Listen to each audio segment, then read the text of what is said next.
Tonight we're going to talk about Gibson's best super strat, but one of the more unusual versions. Welcome back, Troglodytes, to your daily dose of guitar information, the Trogly's Guitar Show. That's right, we're talking about the Gibson M3 today, but it's not the reissue or the original run. This is the one that's like semi-what in between. It came out after the first iterations and is known as the Gibson All American Series M3. I kind of have a storied past with this one because a viewer of the show reached out to me once about it and I fell in love. Because not all of them have this interesting black streaking within the wood grain. It's just kind of a luck of the draw because this just happens to work incredibly well with a transparent red finished guitar. It made it look so evil, so much better than all the other ones that I have ever seen. So I knew this had to be my collection guitar. The initial purchase attempt didn't end up working out to my dismay, but then I ended up paying way too much for it about a year or so later. But it's worth it. We're finally going to talk about these. The All American series was introduced in the mid-90s, and it featured at least 3 models that I know of: the All American I, the All American II, and the All American III. The purpose of this series was to offer an affordable range of American-made instruments, because Gibson's not necessarily known for being affordable. So the All American I is basically an SG-1, sometimes called the SGX. It's some sort of an SG special-like thing with one humbucker. The All American II is kind of this interesting double-cut melody maker shape that features 2 single coils. So naturally, the All American III is an M3 that has 3 pickups in it, this time humbuckers. How much fun is that? And all of them feature this really interesting American flag decal on the backside of the headstock, just to be extra patriotic. If you don't know about the history of the M3, it's a model that just came out too late to be successful. I always say if it came out in the 80s, it would have been way more popular. Within the M family, you have approximately 9 different offerings, depending on how you count it. You've got the M3 Standard, which was available in a pick-guarded version as well as a blank one. The M3 Deluxe, which took the standard poplar body and changed it up. You've got a walnut, dyed red poplar, and then a maple body sandwich all together. Those are really cool. And then there's the M3H Standard, the H standing for humbuckers. You don't have that middle single coil. There was also an M3H Deluxe, which once again upgrades the body woods to the sandwich layers. From there you get the M3 Stealth, which featured the body being made out of black limba wood, and you switch over into an ebony fretboard with white pearloid arrowhead inlays. And then there's the M3 All American, which we're talking about today, as well as the 2011 M3 reissue, you could say. They made them out of mahogany that time. They're a bit different, but we do have reviews. But then within the family, there's also the M4S Standard. Now you might think, hey, Trogly, that one looks a little bit familiar. It does. This is basically what the All American was semi-what stylized at. But the M4S Standard, while having the dot inlays and the ebony fretboard, features your regular HSH pickup configuration. Then there's also an M4S Deluxe, being made out of black limba again. My goal is to have one of every single one in my collection, so if anybody has an M4S Standard or Deluxe, an M3H Standard, or a particularly nice regular M3 with pickguard, those are the last 4 I'm looking for. Because I've got a very interesting non-pickguard M3 that I'll share with you guys in a couple of weeks. But between the 2 of them, you can see a lot has changed. They've ditched our pickguard. You've got the 3 humbuckers versus the regular setup. We no longer have a coil splitter switch on this, so kind of like the 2011 M3 reissue in that aspect. It does still have it, it's just built in on a push-pull pot. Instead of a Gibson-branded Schaller Floyd Rose, this version utilizes a Steinberger jam trem system. The All American M3 has an ebony fretboard with dot inlays, which I'm kind of sad because I love the arrowhead inlays on the original M3s. But perhaps the biggest change is look at the headstock. You've got like some sort of Firebird-esque thing with once again Steinberger gearless tuners. You gotta remember, this is before they used it on the Firebirds,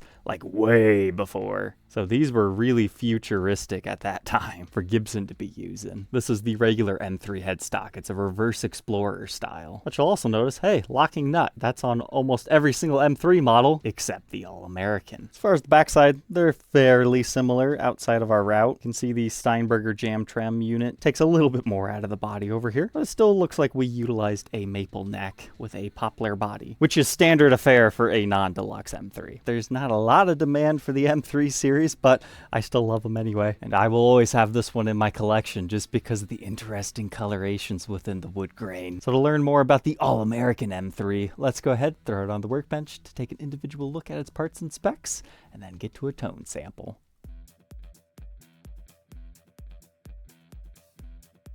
While I was cleaning our evil-looking friend here, I realized I have a history of overpaying for unique wood-grained poplar-bodied Gibson guitars. And they have very similar stories of me almost getting them and then something happening and then I get it later on. The other one is the old Hickory Les Paul model. That thing's cool, and it's not the coloration on the top, it's the back, so I would highly suggest checking that video out. But at the end of the day, I never regret the decisions to buy them, because they're the coolest ones I've seen. But I was audibly shocked when I took these pickups out. You're not prepared for this, my friends. It's not actually individually routed. It's a straight up swimming pool route. Usually when Gibson does a triple humbucker guitar, they at least leave a little bit of a line right here unless they're covering it over with a pick guard. So that is a very fascinating thing to know about the All American M3. As far as the pickups, you actually have 2 necks and 1 bridge. It's the 496R in neck and middle and the 500T in the bridge. That means these are hot ceramic humbuckers, but with the coil splitting and use of your volume control, you might be able to tame them down a bit. I also found this interesting. The middle pickup ring is actually the shortest, and I can't tell if somebody messed that up before. Suppose it could have also been a factory mistake, or somebody else's modification of just swapping the rings, or if it was an intentional decision to give you just a little bit more picking room. Because I guess in theory, now that it's right here, due to the swimming pool route, you can almost switch the neck and middle pickup on the fly. The only downside is the neck would have to be upside down because it doesn't have enough lead length. So if any viewers also own an American M3 like this, and let me know what yours has. However, now knowing that this is a swimming pool route, if you hate middle pickups and just thought, oh, I could just take that out, leave it bare, it is going to look a little bit weird, but honestly, from afar, I don't think people would notice it because most of it is still stained the red color. You could even rock just a single humbucker version. Make it look like a Kramer with one in the middle position, or get your jazz on. That looks so funny. You just have to paint the wire red so it blends in too. As far as our pickup readings, it's 8.55 in the bridge, 14.74 in the neck, and 8.38 in the middle. That's interesting. This has been installed backwards as to normal. Yep, that's the case. But our switch is a 5-way, so you can also put like the neck and middle and bridge and middle together. And then don't forget you can pull up on this to coil split to give you a neck reading of 438, middle 421, and the bridge 7.56. And the middle positions just for fun in both of their iterations. Neck and middle.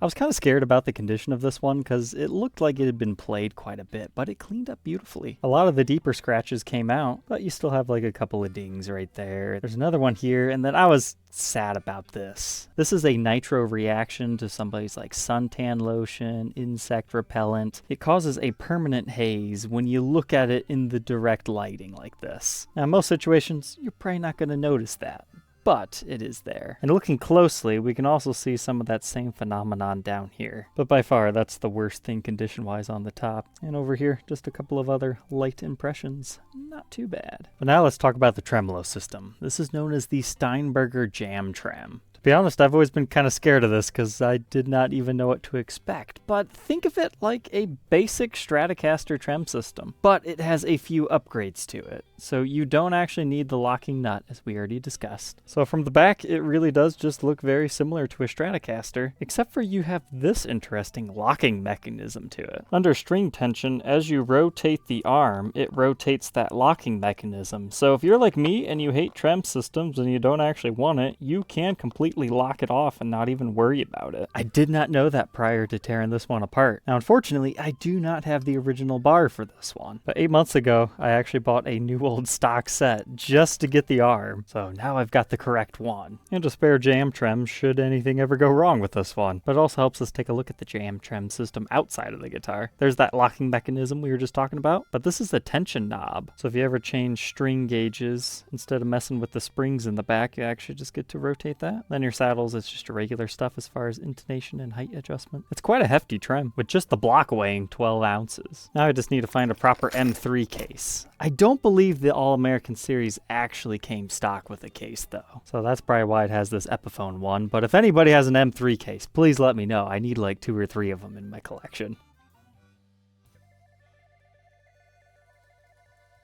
But now we can move on from our 3-piece poplar body to our maple neck with ebony fretboard. Cleaned the board up the best I could and gave it a nice conditioning, so it's got a little bit more of an even coloring to it now, but you can see some streakiness to the ebony. But our nut measure is 1.7 inches and increases to 2.08 at the 12th. It's your typical slim neck though. First fret neck depth 0.77 and a mere 0.83 by the 12th. Here's a look at that neck profile at the 1st fret and the 12th fret. You can see it's a little bit rounded in the chording area, but still a pretty thin neck, but it really flattens and widens out by the 12th. Your eyes do not deceive you. This is a full 2-octave Gibson, meaning it features 24 frets. With a 25.5-inch scale length, I measure a 12-inch fretboard radius. But now our headstock looks kind of strange without our truss ride cover on it. But it's kind of Firebird in style, as we were talking about earlier, except for it actually has M3 on it. And that's what's kind of cool, is previous M3s don't actually have that on them unless it's a pickguard model. So that was a nice little touch. But when they sprayed the neck over, there must have been a sticker right here for the sign-off code. So we can actually see the maple neck, but our truss rod functions perfectly. Doesn't actually even feel like it was ever used. And then, I've always been scared of these 40-to-1 ratio Steinberger tuners because in the 2000s, there was a Guitar of the Month series that used these on a Flying V and Explorer. And on one of those Vs, I had the tuner break on me. And it used to be you couldn't buy these things. And they would sell at open auction on eBay for like $400 to $600 a set. Nowadays, thankfully, you can buy them on Gibson's website when they're in stock for $100. So working on a guitar equipped with this, it's not as big of a deal. However, these 90s versions are actually far superior in my opinion. Once you've reached the end of the travel zone, it stops. You can't keep going and going until the knob eventually falls off. But you can see how these tuners work. As you tighten it down, this post goes down, and that's what raises the pitch of your string. But these are actually locking tuners, believe it or not. It's kind of similar to what PRS uses, as far as once you put your string through here, you turn this knob and it locks it into place. The other downside is you can't use a peg winder on these, so be prepared to twist and turn for a while. So far, I really enjoy this 90s set, but we'll see if I still like it after restringing it. But something I want to point out is I love this beveled edge on this side of the headstock. You don't see Gibson doing stuff like that very often. It's an interesting arrow. Alright, here we are after the stringing. This is kind of a strange system. So the strings feed through the bag just like normal for all of them except for one. It's a little bit harder to get to than a regular Stratocaster one because you're not necessarily going through a big block. It's just a small milled hole that the strings then feed through. Depending on how your tension knob is set, your D string might actually not be accessible, but the hole is there, so that's kind of a tricky part of these. Now here's the thing about these Steinberger tuners. They might be 40-to-1 ratio, which is ridiculous for locking tuners. However, they have a finite room of travel before you have to reset the string. So if you have it looking like this as soon as you're done putting new strings on, you probably don't have it right. It should look closer to this. Now what happened to this is my trem was all crazy and I had to adjust my tension bar to level the bridge back out. So my advice to you, if you happen to be restringing one of these, is don't cut the end of your string off yet. Leave it be, because once you have string tension back on it and you've got your bridge set the way you want, what you should do at this point is loosen the strings and then pull it taut again, and then you should have plenty of adjustment room forever. So a couple of quirks like with any Trem system guitar, but you'd probably get it after a couple of times. Now we can move on to the mysterious backside. So someone has done a Velcro modification because, yeah, to change strings on this model you actually have to take your back plate off. It's not routed like a Stratocaster. So that makes sense. However, thankfully I did get some original screws when I bought that new old stock jam trem. So I'll probably go ahead and put those on. But here's a quick look at that system.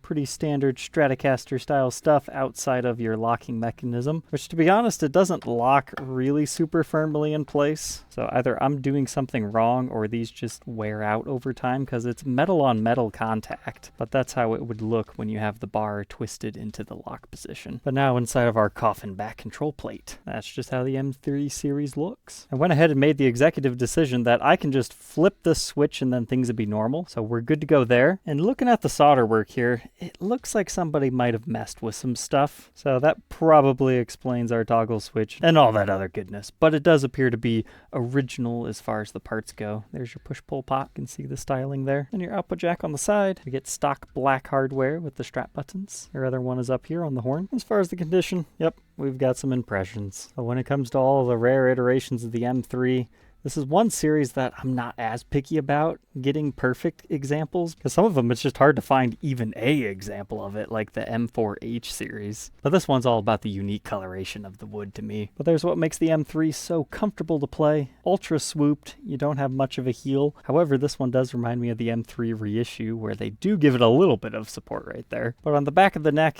it's kind of hard to see it, but you can see once again some more discoloration because of either a player's sweat or something that was on their skin. And then this one does have a line forming along the neck right here.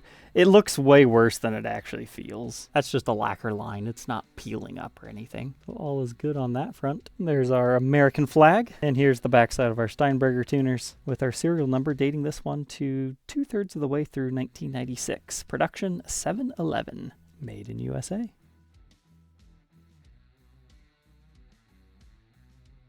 All said and done, this one weighs 7 pounds, 3.9 ounces. Not too bad. Let's go ahead, plug it in, and hear how this version sounds.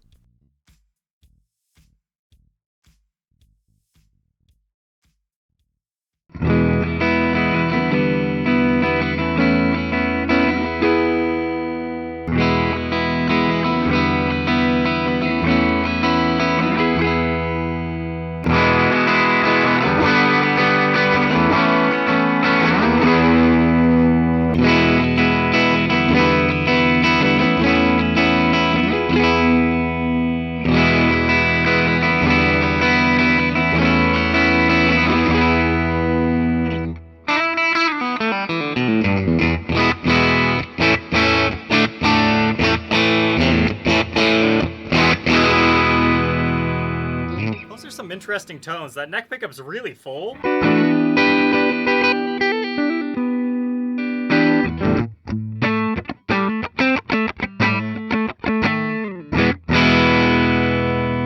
Now there is a slight problem with this guitar. So our bridge pickup, it sounds really nitty-gritty, right?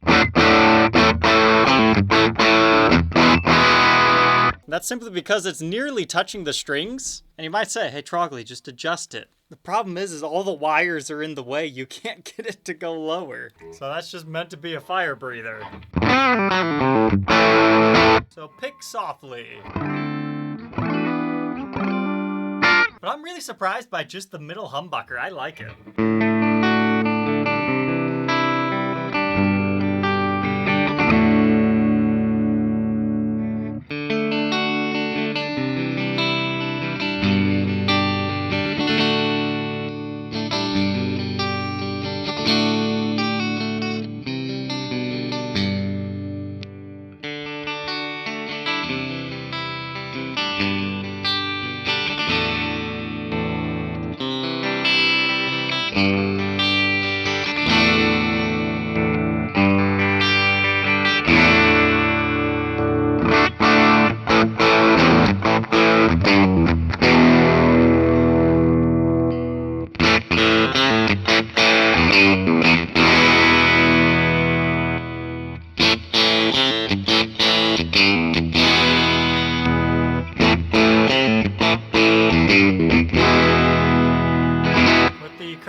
Pickup height adjustment. I don't think the bridge split sounds that good.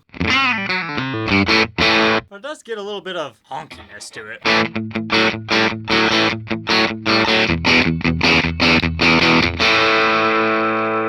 You should always take the volume down a bit.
some good lead tones out of this, but all these pickups being in the way and the really thin neck, it just doesn't really jive with my usual playing style because I like the slightly bigger necks. The M3 is for somebody that has a light touch and likes to do all the solo lead work.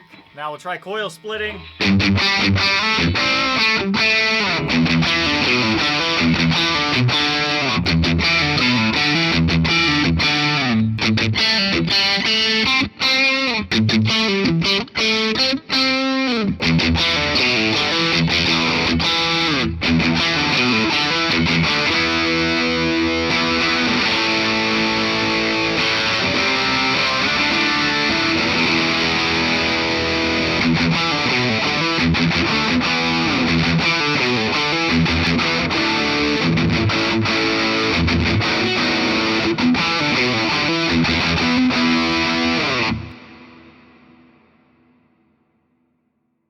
So there we are, the Gibson M3 All American series. What are my final thoughts? I like the idea of this Trem system, but overall I do not like the pickup layout in the slightest. 3 humbuckers, like I get what they were doing. They wanted All American 1 pickup, 2 pickup, and 3 pickup just to have a fun little series. But for my playing style, it just doesn't work out really well. But if you're like a really accomplished guitar player that has a lot of control and you're not hitting the strings hard, trying to do strummy stuff, I think you're gonna like this guitar a lot.